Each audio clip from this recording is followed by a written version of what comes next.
00-00-002-000. This property is located at State Highway 269, located in Winsboro, South Carolina. We'll go ahead and open this public hearing up at 6:05. Ms. Davis, did anyone message in to? No one requested to Okay. speak. No one requested to speak. We'll go ahead and close this public hearing up at 6:05 as well. Now down to item 7, ordinance, resolutions, and orders. We have 4 items tonight.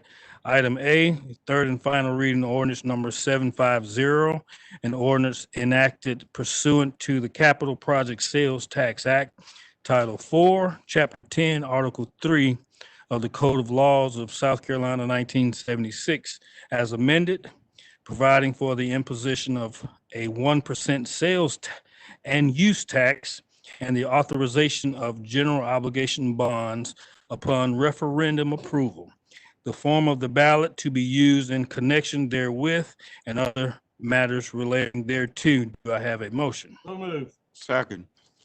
It's been moved and properly seconded. For discussion, I know we have Mr. C.D. Rhodes here on standby as well. I guess you guys want to get a discussion from him, then further discussion from council. Is that okay? Mr. Chair, Yes, sir, Ms. as you know, I've been mostly quiet on Ordinance 750. I've attended meetings with the administration, talked to my constituents, researched the issue, and presently cannot support it for the following reasons. So let's take a look at the bond itself. As I see it, 2 major flaws, but I'm sure it's more. The bond states, in the event such sales and use tax is inadequate, such bonds shall be payable from a sufficient ad valorem tax imposed on all taxable property in the county.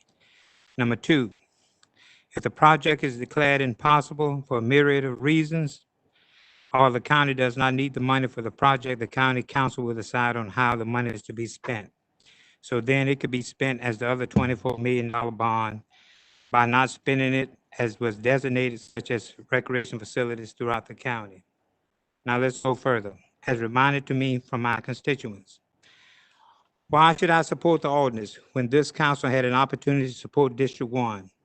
They chose to close the library after spending $70,000 to include the work for the renovation and only 1 year of actual service to the community. And this was after the library had agreed to keep it open. Again, the last general operation bond of $24 million was designated to spend at least $500,000 for recreation in each district, but District 1 did not get its recreation share of the money. The committee itself was not representative of the county at large. It truly represents taxation without representation. To be honest, it showed a disdain for the county's population, which in itself is a travesty. The discouraging part of the need for this ordinance, or the need for the additional tax, is the budget of 2017 to the budget of 2021. The county accumulated an additional $38.1 million, knowing that a wastewater treatment plant is needed. So where was the thinking or the preparation? There's much I can say, but let me end with this.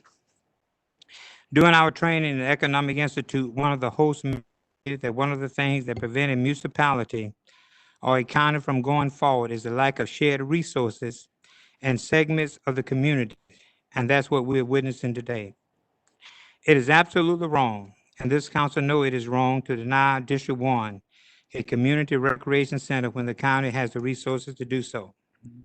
The constituents of District 1 request that I vote no, because according to them, it is not fair to spend county resources within certain communities, then come to the other communities for support after you deprive them of the same spending for their communities.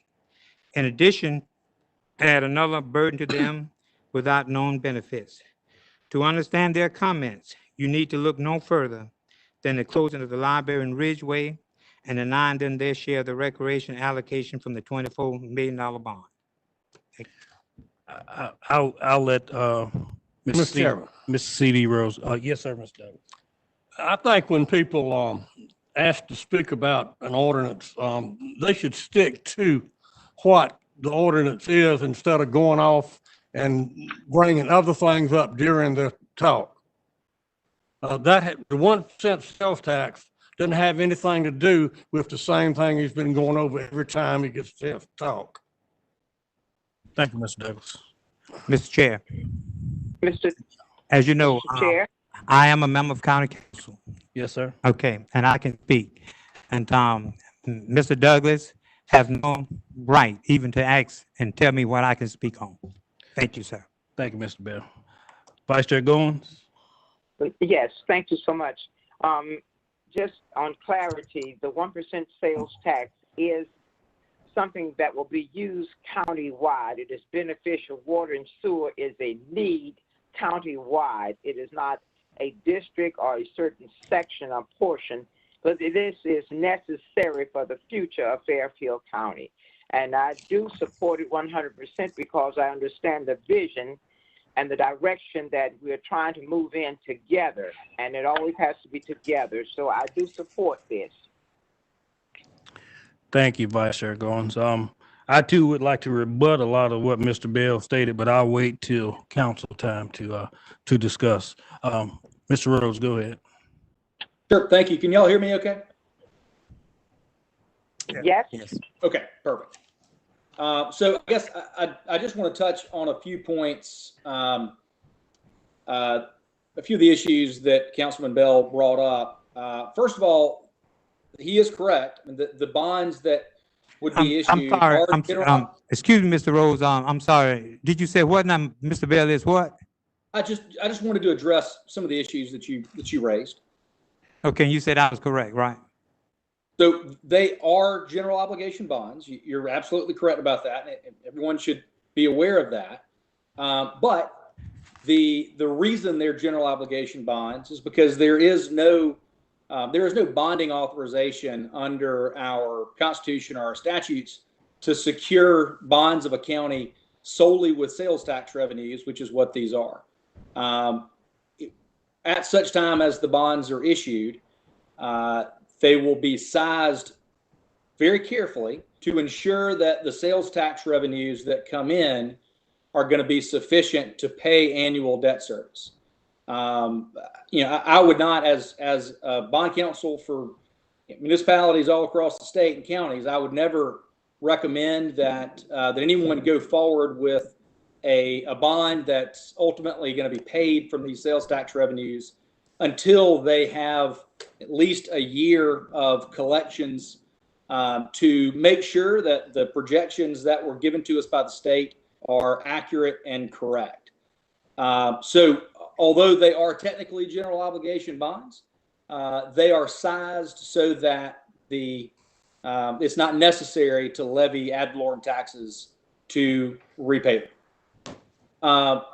As far as the kind of conditions or the use of the funds in the event that a project becomes impossible, we certainly recite some of that in the ballot. I think it's important to put voters on notice exactly what could happen, what eventualities there are out there.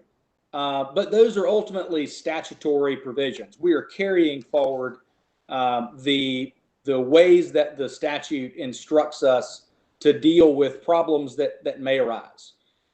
So certainly, it is possible that county council may have to decide at some point in time in the future what happens with excess revenues or what happens with funds that are not used for these projects because the projects have been funded from some other source, for instance. But it would be many, many years in the future before council would have that capability. I think the more likely scenario, if council were to want to use those funds in the short term, it would have to have another referendum, and the voters would get to select some new projects that they thought were important capital projects for the county. So to answer your question about kind of the composition of the commission and whether it was representative, once again, we formed the commission in accordance with the statute. The statute requires that we have 3 members that are appointed by county council, and then it apportions the other 3 members among the municipalities in the county based upon their their populations, their relative populations to the entire population of the municipalities within the county or the aggregate. And so we appointed Winsboro appointed 2 members, and then those 2 members, and once again, this comes out of the statute, selected another member from within another municipality in the county. So a municipality not Winsboro, and they selected a member from Ridgeway. All of those were done in compliance with the requirements of the statute. CD, sorry to interrupt you. So what I'm getting is that I keep hearing the bond from previous years in comparison to the possible bond for the wastewater treatment facility. Are they compatible or it's different? What am I hearing? So they are, I guess, they have some similarity to each other. They are both ultimately kind of backstopped by the taxing authority of the county. I think the major difference here is that these are revenues that, if passed, are going to be collected. We should certainly all be very cautious about moving forward with issuing general obligation bonds, but we can move forward. And when we get to the point of actually issuing bonds, we will have the information to make sure that we are issuing bonds that are sized and structured so that the county will not have to use its taxing authority. Exactly. So they have that basic similarity to them. They both ultimately are backstopped by your geo-taxing authority. But the big difference here is, these are going to be issued with a lot more information, I think, than perhaps was had at that point in time, and a lot greater assurance that the funds that are being collected are going to be sufficient to pay debt service. Thank you. Thank you. You're welcome. Happy to answer any other questions that y'all may have. The council have further questions, concerns, comments? I got a comment, not a question. Yes, sir. I am going to vote in favor of the referendum because I think it's a good thing to put a decision like this in our voters' hands. I will say now, however, that I will not be able to support a bond issuance for any projects tied to the additional penny if the voters approve it for at least 2 years. Considering the time we are in now, in particular, I think we need to be extremely careful about borrowing any more money. Waiting a couple of years will give us time to see what we can actually expect to collect and then better inform what amount, if any, we can be comfortable issuing a bond for. Thank you, Mr. Douglas. Mr. Chair, I got a question. Yes, sir, Mr. Bell. So then if we wait 2 years before issuing the bond, what happens to the percent increase in sales and use tax?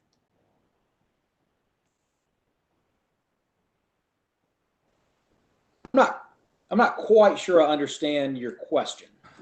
Can Okay. you elaborate a little bit? I want to make sure I give you a good answer. I can ask it this way. If you don't issue the bond, if you wait 2 years to issue the bond, okay, the sale and use tax is started coming into the county coffers. So what happens to that money? Oh, gotcha. Okay. In the event that you don't even issue the bonds at all? Gotcha. Okay. I understand better now. So, and you're absolutely right. As once the tax goes into effect, May 1st of 2021, that money starts coming in, and it is on a quarterly basis. It's handed over to the county. And so the county is steady accumulating those funds. And those funds, just like bond proceeds, have to be spent on the projects that were approved at the referendum. So as those monies come in, if it's 2 years, the county will have kind of in its pocket $2 million plus, hopefully by that point in time, that it can spend on those projects. But keep in mind, so if we issued bonds on day one, if we issued bonds on May 1st, 2021, which we're not going to do, we could issue up to, about $10 million in bonds, because we expect we're going to bring in that full $11.5 million in tax proceeds. If we wait 2 years, then we will have already brought in $2 million or so. We aren't going to bring that money in going forward, so we obviously can't include that in the size of the bonds. So the money that we collect will essentially offset the size of the bonds that we will ultimately have to issue. So it's cash on hand at that point. It can be used to pay down project costs, just like any other cash of the county could be. And you end up issuing less bonds as a result, and you end up paying less interest as a result. And to, I guess, to respond to the other comment, ultimately, and as you well know, these are bonds of the county. The county council has to vote to issue them. And so if the county council decides it wants to wait 2 years, and that is, that's the will of the council, then that is how those bonds get issued. That's the timing of that bond issue. So it's certainly within your control as to when those bonds are issued. Well, could this money be used that we get in the 2 years? Could it be used toward water lines going to the plant? So it could be used for any project cost, although we do prioritize the projects. So we prioritize them as the treatment plant first and related infrastructure, and then the sewer lines second. That was done strategically because the sewer lines are essentially dependent on the plant being built. So Absolutely. the cash that was accumulated would be first spent on the wastewater treatment plant and lots of other related infrastructure, and then second on sewer lines. But presumably, when we get to that point of actually spending money, it's going to be because we're ready to build the plant. And so at that point in time, we also can make provisions for the simultaneous use of these funds. And so if it made sense at that point, if we had everything fully funded through these proceeds, the tax proceeds, money from the state, other sources, then at that point in time, we could take a step back and figure out what it made sense to spend that cash on first, so long as everything was fully funded. Gotcha. But we're not going Chair. to start spending money until we get to that point anyway. That's good. Mr. Bell? Thank you. Okay, one of the things that if the project is declared impossible, can the county spend that money with a majority vote of council? So there are two ways the money can be spent on projects other than the projects that are listed. If, let's say, we get 3 years into the project, just laying out a scenario that could arise, or 3 years into the tax, sorry, and the state tells us they're going to fund the entirety of the wastewater treatment, so we no longer need to use these funds for that purpose. At that point in time, it's impossible to use these funds for that purpose. So what do we do? If the county wanted to spend that money in pretty short order, within, let's say, the next 12 months, the county would have to have a second referendum, put it back to the voters to approve new projects that would be funded through the money we had accumulated so far. And of course, you would reauthorize the tax for another 8 years. And so the money that you are then going to collect over the next 8 years. However, if the tax is not reimposed, so not imposed for an additional period after it expires, then at that point in time, county council gets to make the decision as to how it wants to spend that money. And it can spend it on any project that would be authorized under the act. The rub here is that you won't know with certainty that the tax is not going to be reimposed until you get to a point 7 years from now, when you essentially run out of time to put it on the ballot for the general election in that year. Only then will you know with certainty that it's not going to be reimposed. And only at that point in time does the provision in the statute that deals with the tax not being reimposed come into effect. And so 7 years down the road, if nothing has happened and the projects are declared impossible, county council can then decide to spend that money on other projects that would be authorized under the act. From listening to where we at as far as wastewater, I just don't think we have that ability to wait and hope and guess whether something's going to happen. So the only project that money should go toward is wastewater treatment. Because that's what it's being selected for. That's what the need is. And I thank Mr. Rhodes for explaining it the way he did, because it is ensuring that the process of this 1% sales tax is being protected. It ensures the citizens that there is a plan behind it. It will not be floating loose money anywhere. It has to always be accounted for. But that the wastewater treatment plant is the main focus. And no, we cannot wait 7 years or just assume. We need to pray that things work well. I think that what we do as a county is that we react too much. We need to be proactive. Yes, sir. Without this wastewater treatment plant, this county is not going anywhere. And the district that's complaining about about this will benefit more than the rest of the district.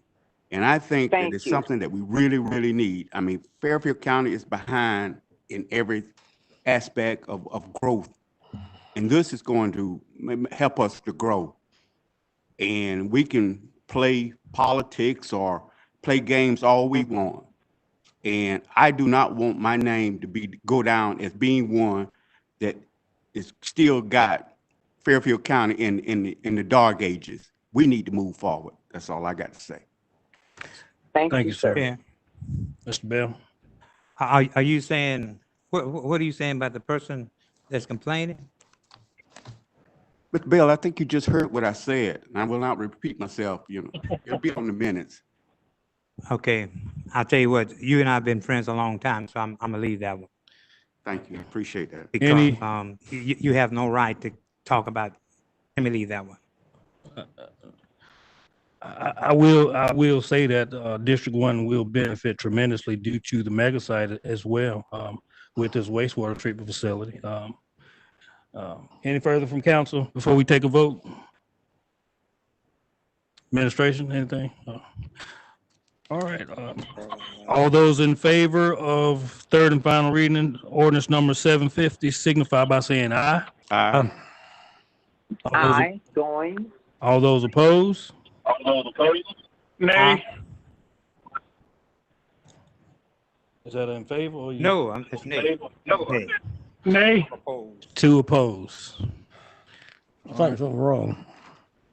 Thank you, CD. I think we need CD for one more, don't we? Yeah, that is true.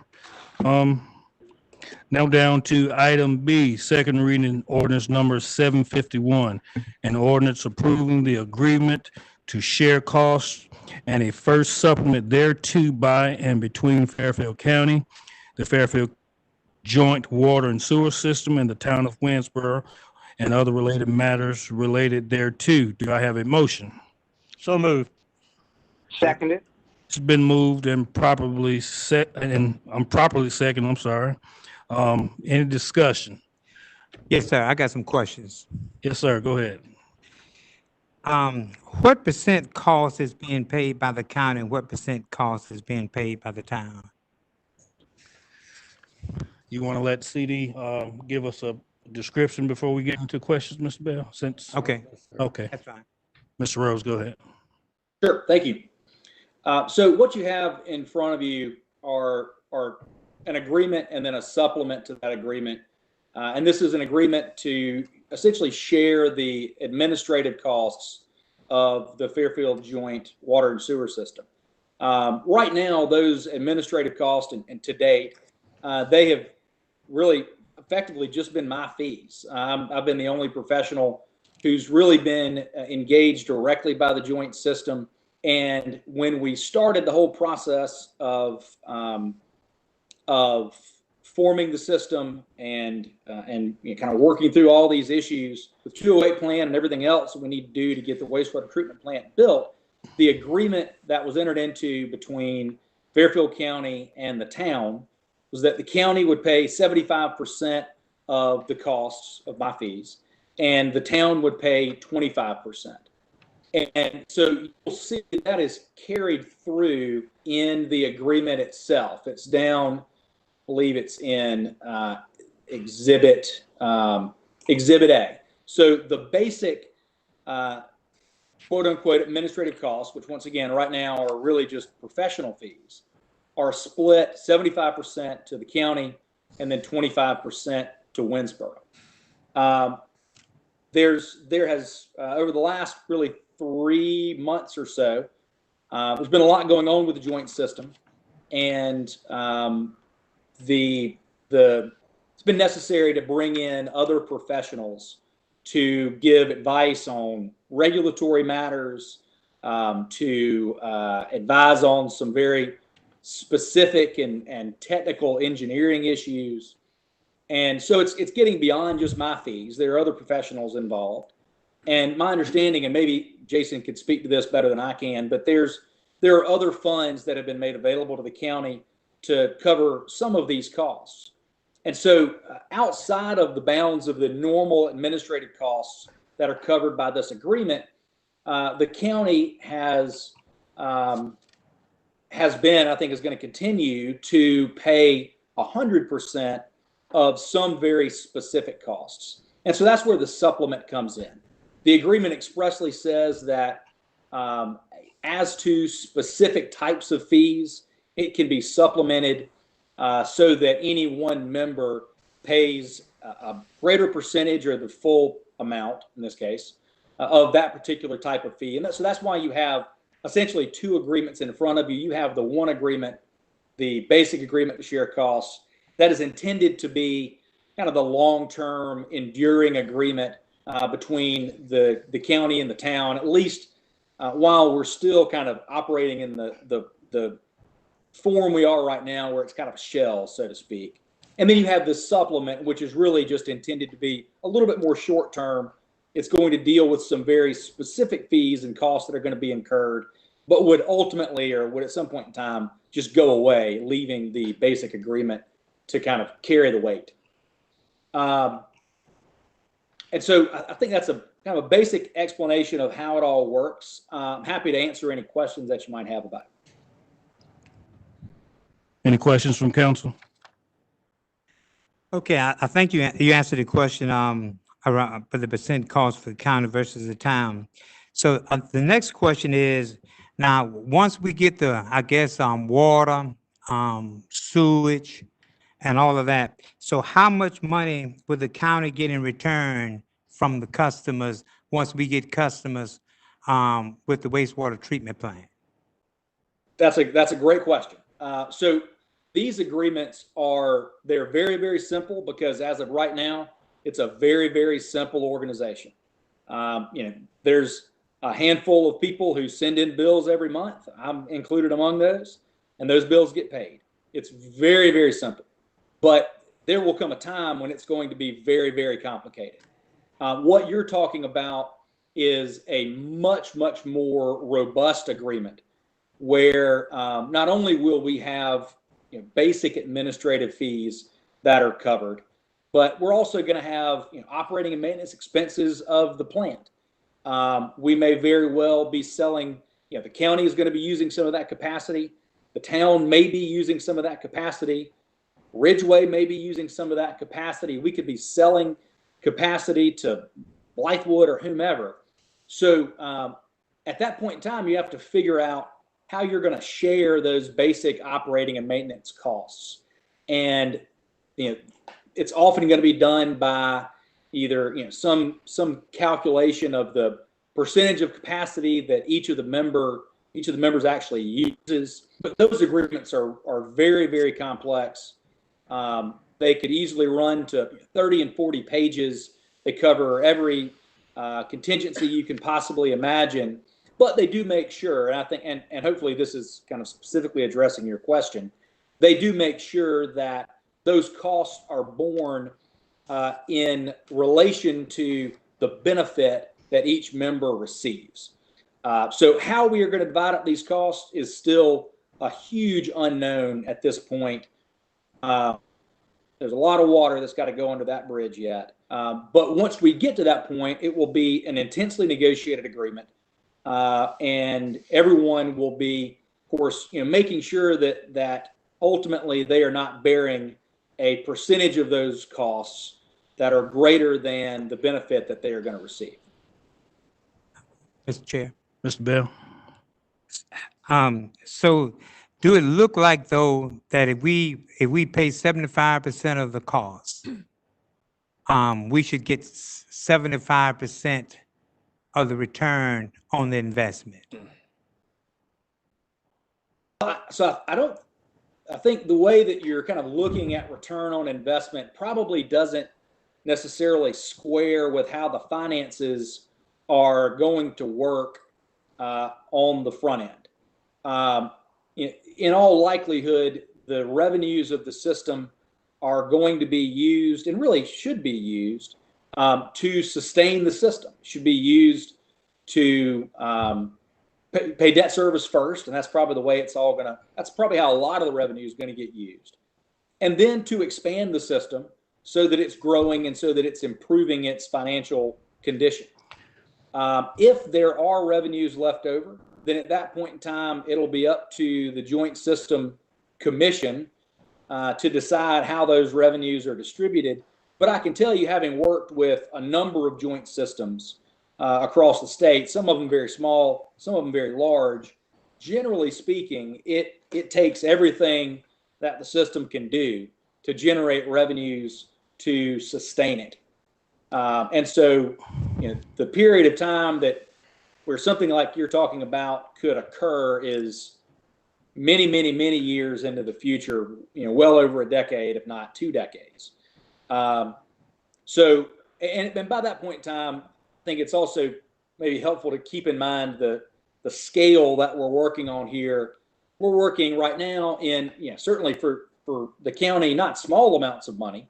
These professional services are in the tens. I don't know precise numbers, but tens of thousands of dollars. It's not chump change by any stretch. But when we get to that point, we get to the point where the system is actually producing its own revenue and sustaining itself. At that point in time, these numbers are going to be measured in the millions. And so if the county wants to, once there are certain revenues, wants to ask for some sort of special distribution, so to speak, to recoup some of its initial investment, I don't think that would be unreasonable at all. But understand, we're talking about a long time in the future before we get to that point. Mr. Taylor, could you, I guess, elaborate on Mr. Bell brings up a good point, but what are the perks of putting in 75% right now? What doors is going to open for us? Development, economic development, commercial development, residential development. That's really what our ultimate payoff on this is. I would view this money that we're putting in right now, which is not a lot of money. We are headed toward, and that's why we have this supplement, because of our opposition that we ran into at the COG. We're having to put more money into it than we had been. But up to this point, essentially, we've put forth not a lot of money. It's essentially seed money, it's startup money to get this thing going. And then hopefully the revenues that it generates will make it self-sufficient. And we're really not so much looking as a return on revenues from those ratepayers with the sewer plant. Yeah. We're looking at it as our return from this sewer plant being that we can continue to create jobs, that we can continue to recruit commercial, industrial development, and we can have subdivisions, which is something, again, we need housing in this county. So that's our real return, and our return will come off of the taxes that will be paid from those investments that people will make in residential, commercial, and industrial development. That's really where our return more is than making a profit off the sewer plant. Sewer plants, in general, as CD alluded to earlier, they're something that hopefully you can get them to the point where they're self-sufficient, that the revenues generated by the ratepayers pay for the maintenance and the operation of the facility. Thanks. Any further questions from council?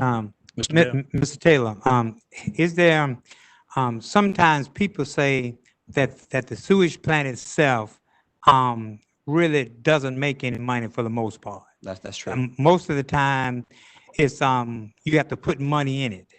That's correct. Okay, if that's the case, would we still be putting the 75% in versus the 25% from the town? No.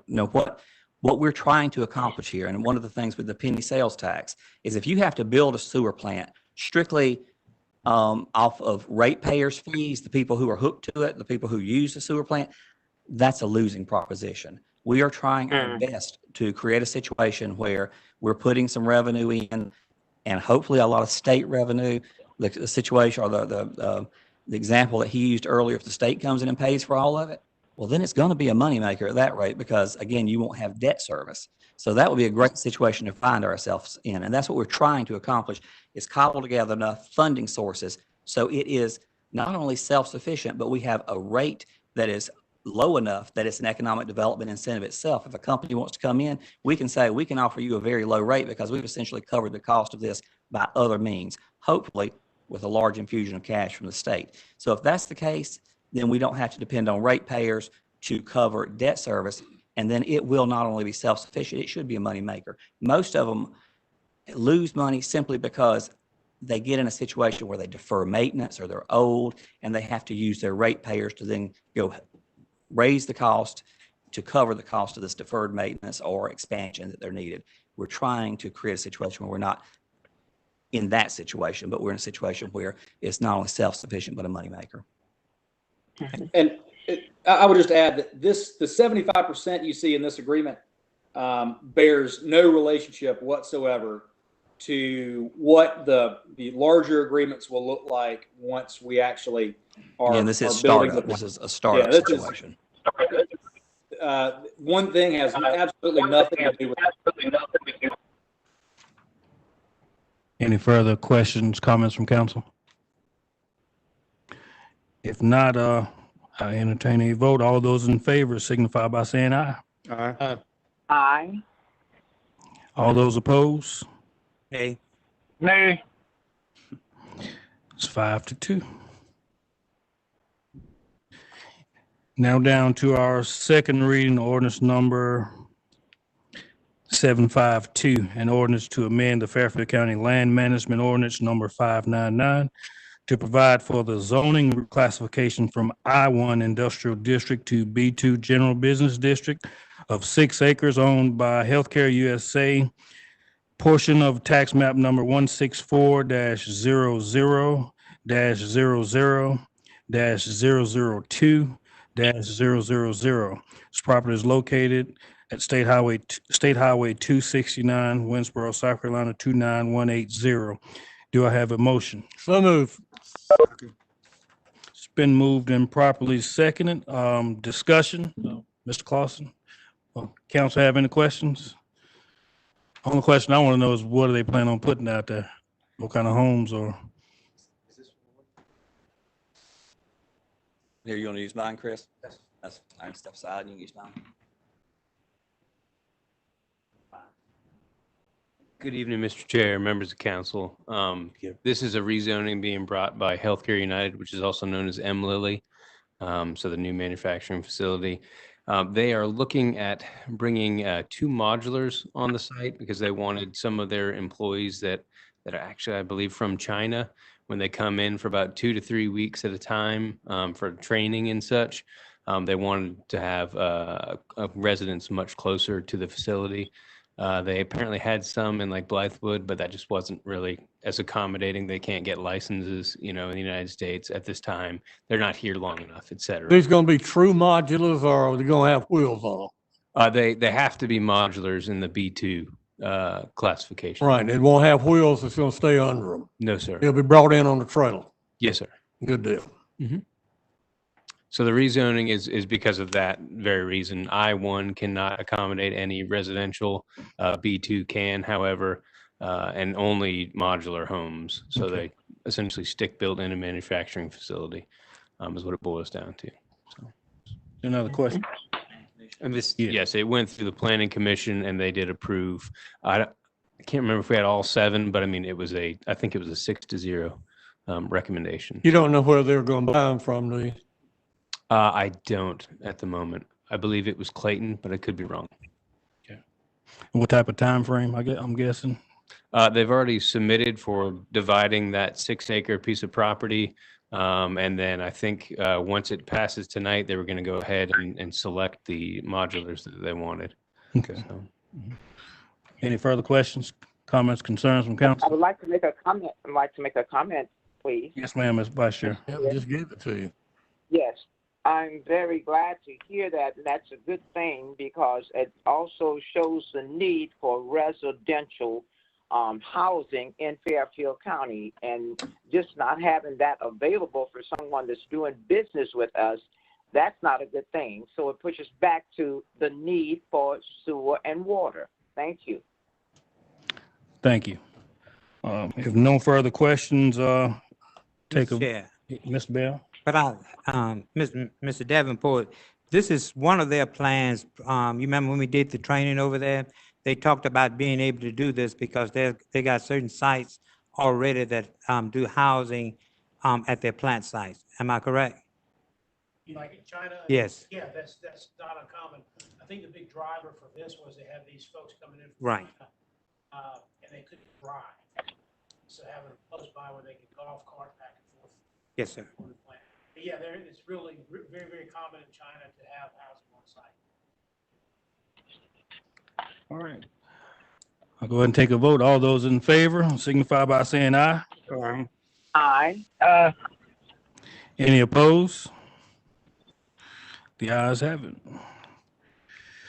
Now down to item D, emergency ordinance number 753. The ordinance to declare a local state of emergency in Fairfield County and providing for the conducting of electronic meetings for Fairfield County Council and all Fairfield County boards and commissions. If you guys had a chance to read over, it's pretty much just a continuation from the last one. I entertain a motion at this time. So move. So moved. It's been moved and properly seconded. Any discussion from council? Mr. Morgan or Ms. Taylor, you want to give a brief? I think it's Give a brief, continuation, but yeah.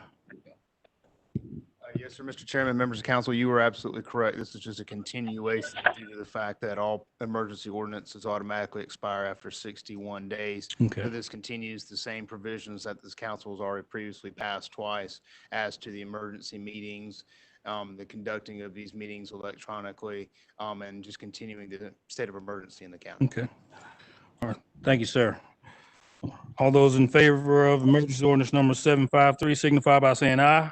Aye. Any opposed? The ayes have it. Now down to board and commission minutes. Each council member should have received as information from the hospital board and the library commission. I'm not sure if anybody got anything to say about it. If not, no board and commission appointments, no old business, no new business. Now down to our county administrator's report, Mr. Taylor. unfortunately, we were supposed to have Ms. Maria Calloway here to give us an update on COVID and just give us a general presentation. But she was not able to make it tonight, and I think we're going to reschedule her for the next council meeting, if that's not correct. That's correct. Very good. Other than that, I will mention that we have had 8 new cases today. We have a total of 486 cases. I think the state, the death rates have gone up. They're still high, as we all are quite aware. So mask and our precautions are still being implemented here at the county. The food distribution is our other item. Ms. Johnson, would you like to update it? We've had one more. May I ask a question? Sure. Before you proceed, one of the things, you used to send us that information, anytime there was a death and all that kind of stuff. Have I been missing it in my email or something? I think I may have missed one that he sent me one night, but we haven't had a lot of deaths here that he's made me aware of. Okay, cases, okay. And some of that has gone to our coroner too, I have found, so it's been back and forth. I've been trying to make sure everyone's aware of it. We, I think, missed one that you all. Okay, all right. Before we get too far away from the hospital board, Tommy, our attorney, Tommy, how long can the hospital continue trying to get money out of people that owe the hospital? What is the legal limits? Mr. Douglas, I'm assuming you're referring to pursuant to the debt collection set-off program that the South Carolina ordinance is allowed. Right, I know someone that, getting tax money back this year, and he owed the hospital back 9 years ago. Correct. And they took $1,100 out of his check. There is not a statute of limitations that's based upon that debt set-off collection. So that is something that could go on for, not necessarily in perpetuity, but it can go on until that debt is paid off, or there's a relaxation of the collection efforts by. Well, it's not criminal and it's civil, so how can they, when a civil law case is done away with, how many years? Depending upon the civil, I mean, it totally depends on the nature of a civil offense. The normal statute of limitations is 3 years. That is correct. I think a normal debt collection has what's known as active energy in the South Carolina law for 10 years. But again, this is a statutory created entity that falls under the laws of the General Assembly. So if there are any questions about whether or not they can or can't do certain things, then the local legislative delegation would be the persons that would need to be brought to, kind of into the conversation. But you're saying there's no statute of limitations? That is correct. Mr. Douglas, just to give you a heads up, myself and Mr. Taylor did meet with the hospital, not staff, but authorities, the board, and that was one of our concerns of said things 9 years ago and $1,100. I think I had somebody that was $2,000 and they don't even remember going to the hospital. So I guess we could meet about that later this week and discuss further if we could. I've had a few complaints about that recently. Okay. So Okay. that would be a good thing to revisit with them. Okay, thanks. Chairman, Yes, I sir. also want to make the council aware of the Prisma's purchasing of Providence. That's going extremely slow now.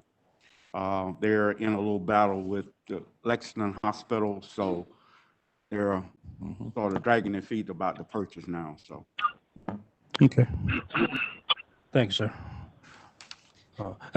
Would we have food distribution? I think we do have another round of food distribution coming up. We had one recently. I think many of the council members participated in. I think it went well, was well received by the public.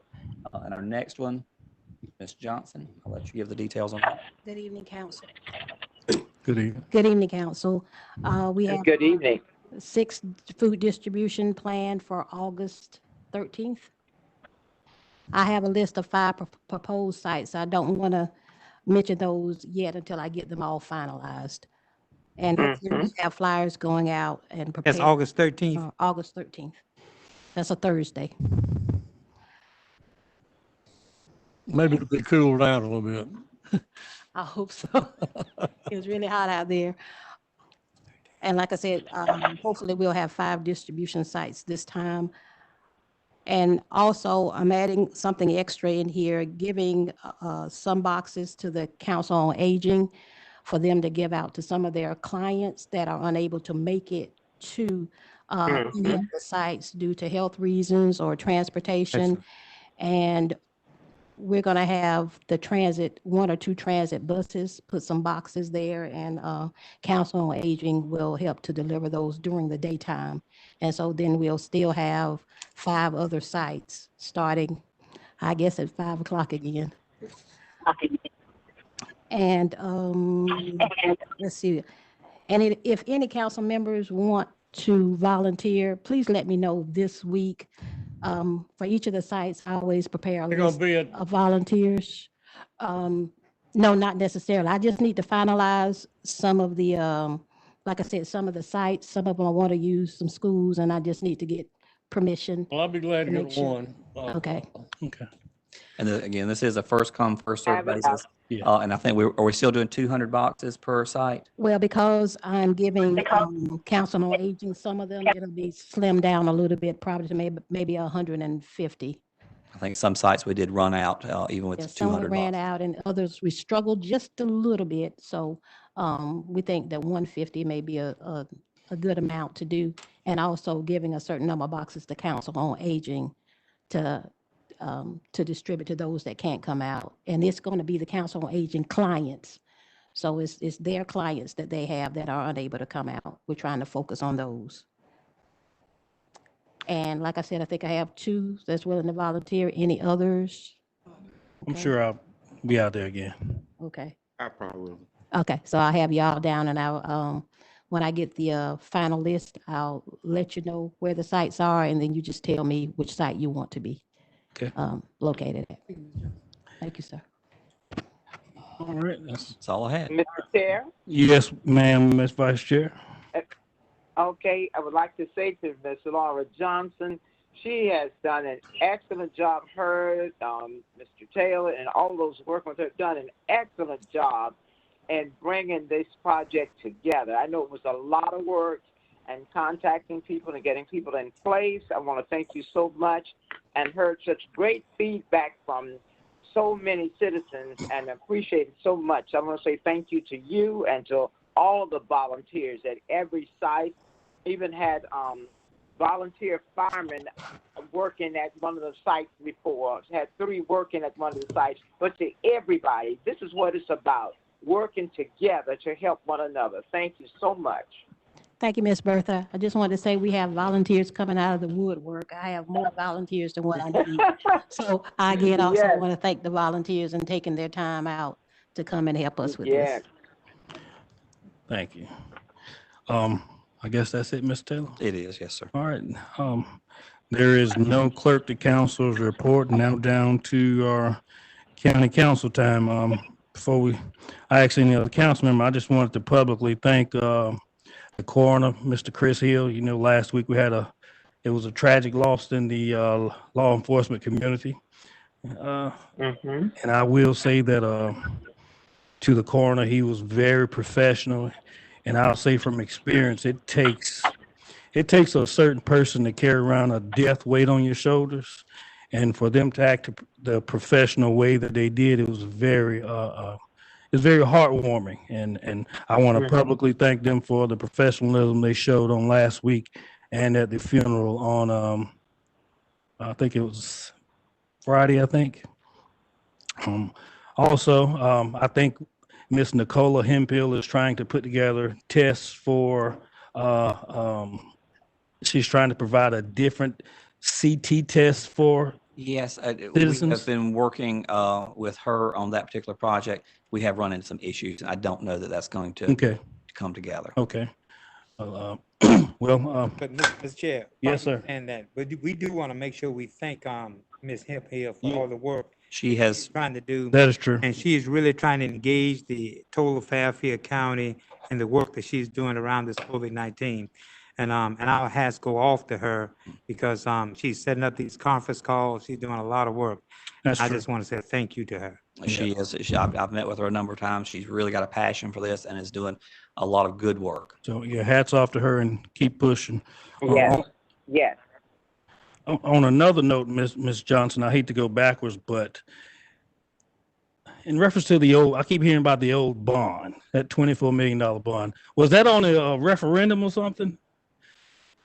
Well, that was not on a referendum, correct? So that money could have been spent any way possible that council at that time deemed necessary, correct? Yeah, during that time, included in the bond, and it's a lot of pages, but the one that I always refer back to was the recommended projects. And if you add up the estimated cost of each of the projects in the bond documents, it doesn't even add up back to Yes. the amount of the bond, because it was estimates. During the time, that was back in April 2013, prior to April 2013, bids or nothing was actually submitted or advertised to obtain bids to determine how much each of the projects were going to cost. Okay. So, and when it came to certain projects, council did have discussions, changes were made, Yes. but that was based on council approval. Yeah, and I sympathize with District 1 for the gym that was supposed to happen, but I think they received a fire department and some other things out there. So Yeah. I wasn't on council. I can't be blamed for it. No one up here can be blamed for what happened during that time, if I'm not mistaken. Right. So, I would just hope that citizens understand it is not our fault. We didn't change that vote. What happened, happened, and that council member at that time saw the need for the fire department and the walking trail, if I'm not mistaken, or however that was. And you know, Mr. Bell, I referring back to your opening statement, I would say, you know, we're not responsible for it. And as far as the gym, either the budget's going to be too high or it's not. So you're going to have to pick a side. So any other councilman want to be recognized? Yes, Mr. Chair. Yes, I ma'am. just want to say once again, I recognize the importance of this 1% sales tax going forward for the quality of life for all the citizens of Fairfield County. We can no longer afford to think district. We have to think as a whole of the county, because everybody is a part of the county. Everybody puts in, everybody deserves to have the best quality of life possible. Water and sewer, I don't know if anybody's thought about it or not. Not only was it necessary years ago, more so now, especially in the pandemic.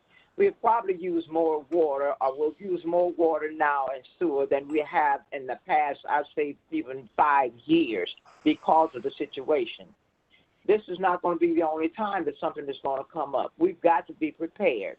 We have young people, we have older people that need good quality housing, and it's necessary.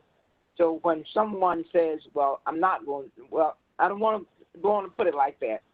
If I say I'm not going to vote for it because something did not happen a certain place, then I'm not considering the care of the quality of life for the people of Fairfield County. Western Fairfield will probably be the latter end of the success of this, and I'm claiming it success because I trust God, and that's what my faith is. It will probably be the latter part of benefit for this, but nevertheless, it will still benefit. And that's why I'm going to support it. It doesn't matter who it benefits. I won't even be here maybe. But as long as it benefits somebody, makes somebody's life better, not only this project, but any project that happens in this county, I'm going to support it. Thank you so much. Thank you, Vice Chair Goins. Mr. Chair, Mr. Bell. I'd like to thank you all for supporting the community center and Ridgeway and District 1, since you all are supporting any project that's good for the county. But just got a question to Mr. Rose. Is he still on? Well, he's gone. Okay, Mr. Taylor, you probably can just answer this question for me. And that is, I guess from this day forward, since we have passed and we did third and final reading of Ordinance 750, based on what Mr. Rose told us on last week, I guess this is probably the last time we discuss it from up here. I think that is correct. That is correct, yes. All right, thank you. Any other council member like to be recognized? If not, we do have one item for executive session tonight. Item A, economic development, discussion of a proposed contractual agreement regarding an economic development project concerning a solar farm pursuant to South Carolina Code, Section 30-4-70, subsection A, paragraph 2, and A, and paragraph 5 as well. At this time, I entertain a motion to enter executive session. So move, Mr. Chair. Second. It's been moved and properly seconded. Any discussion? No discussion. All those in favor, we enter executive session, signify by saying aye. Aye. Aye. The ayes